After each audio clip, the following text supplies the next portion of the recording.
Visionary with a keen eye for both art and architecture, and he's not bad at business either. Joe Edwards is the brain behind the revitalization of the Del Mar Loop. His successful projects keep piling up: the Tivoli, the Pageant, the Pinup Bowl, the Moonrise Hotel, and of course, Blueberry Hill.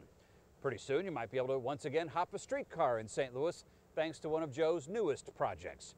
Well, Alex Fee sat down for a conversation with this entrepreneur and artistic visionary to find out just what makes him tick and what's next.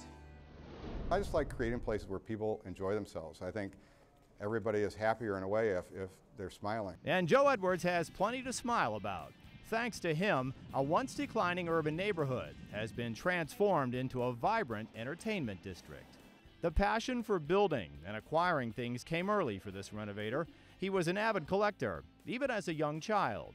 I've been a collector all my life. I don't know what the gene is, but it's there. I had very understanding parents. They let me start off with rocks and shells when I was like 2 or 3 years old, just because those were free. And then it became comic books and baseball cards and music and records. And then by the time I was 11, I was collecting Mission Oak furniture and brass beds for a future apartment someday. Joe's innate creativity turns memorabilia into trademark displays and signage into art. Every venue features his stylized retro signature and houses many of his unforgettable collections. Well, one of the reasons I started Blueberry Hill in the first place is just to try to create a place that I felt comfortable and I could unpack the boxes of collections of pop culture memorabilia, but most importantly, to be able to program the jukebox. I have a pretty large record collection. At the time, still have it, but like 30,045 RPMs and 12,078 RPMs, even some cylinders.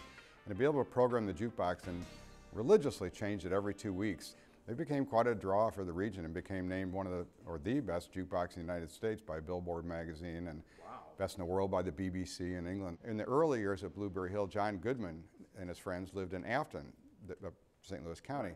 And they would drive all the way from Afton just to play the jukebox. And they would sit here and just pump quarter after quarter in and drink pitcher after pitcher of Diet Coke. Of Diet Coke, yeah, that was right, yeah. And just sing along, play air guitar, just have a ball. And they remember that. In fact, there's a quote on the back of the Blueberry Hill menu from John Goodman that he said on television one time, something like, I think it's amazing that I received this honor in front of the establishment where I had my very first legal drink on my birthday in 1973, and it was every bit as delicious as the ones that I've had here, the weeks and months before that. Thank you. When Blueberry Hill expanded, Joe's renovation plans called for digging deep and building down. Yes, both rooms are considered basement rooms, I guess, but I think subterranean music meccas. Lowered the floor 3.5 feet, which was really interesting. Cut a hole out in the floor, lowered a bobcat, and for 6 months just dug mud out and just had to have it hand carried out in buckets. Lowered it so that it became a really good club for the Midwest. Not all of Joe's renovation plans were readily accepted, but he let nothing stop him nor limit his vision. And it's one of those things I couldn't convince anyone else to do, so I was able to pull the financing together, finally do it, and add on to this building and make it deeper, for the bowling lanes.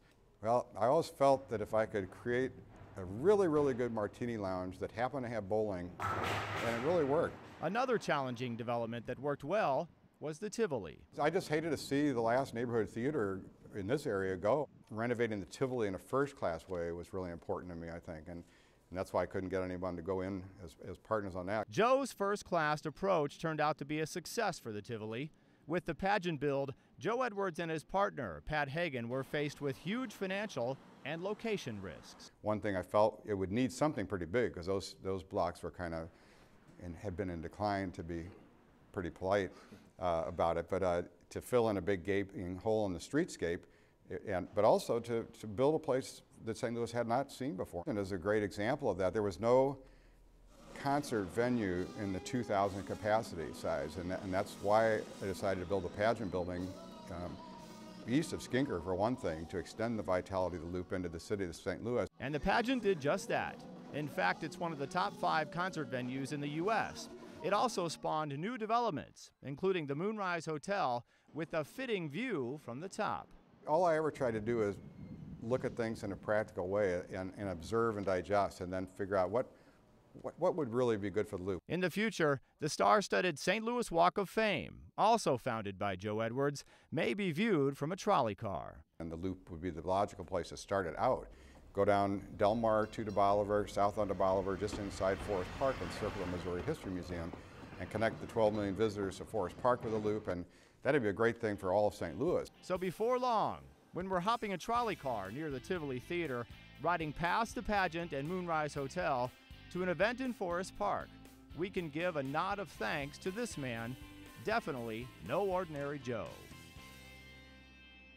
Thanks to Joe's friendship with Chuck Berry, St. Louisans can still see the legendary performer in the Duck Room at Blueberry Hill. We're told those concerts sell out within minutes.